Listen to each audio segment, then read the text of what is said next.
Daily. Taste the Daily. Karur அருகே சிறுமிக்கு பாலியல் தொல்லை அளித்த இளைஞர் போக்சோ சட்டத்தின் கீழ் பிடிபட்டார். தலவப்பாளையம் பகுதியைச் சேர்ந்த அஜித்குமார் என்ற 23 வயது இளைஞர் திருமணம் செய்வதாக கூறி 17 வயது சிறுமியை பாலியல் வன்கொடுமை செய்ததாக தெரிய வருகிறது.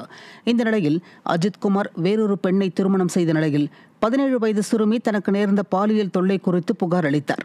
இதைத் தொடர்ந்து போக்சோ சட்டத்தின் கீழ் அஜித்குமார் பிடிபட்டார்.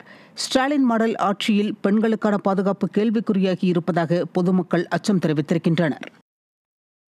ராணிப்பேட்டை மாவட்டம் நெமிலி அருகே 17 வயது நர்சிங் கல்லூரி மாணவியை பாலியல் வன்கொடுமை செய்து கர்ப்பமாக்கிய சிறுவன் சிக்கினார். சென்னையில் தங்கி நர்சிங் முதலாம் ஆண்டு படித்து வந்த மாணவியை நெமிலி பகுதியைச் சேர்ந்த 17 வயது சிறுவன் திருமணம் செய்து கொள்வதாக ஆசை வார்த்தை கூறி பாலியல் வன்கொடுமை செய்துள்ளார். இதில் மாணவி கர்ப்பமான நிலையில் அவரது பெற்றோர் அளித்த புகாரில் சிறுவன் போக்சோ சட்டத்தின் கீழ் பிடிபட்டார்.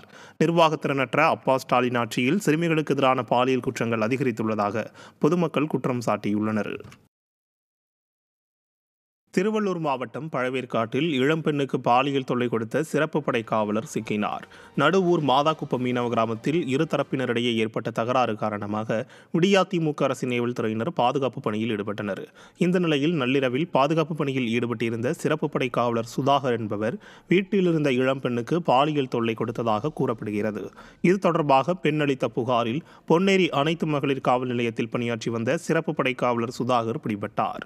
திறனற்ற ஸ்டாலின் கட்டுப்பாட்டில் உள்ள ஏவல் துறையினரை பாலியல் அத்துமீறல்களில் ஈடுபடும் அவலம் அதிகரித்து விட்டதாக மக்கள் வேதனை தெரிவித்தனர். தர்மபுரி மாவட்டம் பெண்ணாகரம் அருகே சிறுமியை பாலியல் வன்கொடுமை செய்த இளைஞர் போக்சோவில் சிக்கினார். பட்டக்காரன் கொட்டாய் கிராமத்தைச் சேர்ந்த 17 வயது சிறுமி கடந்த 11ஆம் தேதி வீட்டில் தனியாக இருந்தபோது நள்ளிரவு நேரத்தில் சிறுமியின் முகத்தில் மயக்க மருந்து தடவிய துணியை வைத்து அழுத்தி அதே பகுதியைச் சேர்ந்த நவீன்குமார் என்ற இளைஞர் பாலியல் அத்துமீறலில் ஈடுபட்டுள்ளார். இதனால் எப்போது பார்த்தாலும் அழுது கொண்டே இருந்த அந்த சிறுமி தற்கொலைக்கு முயன்றதன் மூலம் அவருக்கு நேர்ந்த பயங்கரம் வெளியில் தெரிந்தது. இது குறித்த புகாரின் பேரில் நவீன்குமார் போக்சோவில் சிக்கினார். இதையறிந்த பொதுமக்கள் அப்பா ஸ்டாலின் காதுகளுக்கு சிறுமிகளின் அழுகுரல் கேட்கவே கேட்காதா என ஆவேசமாக கேட்கின்றனர்.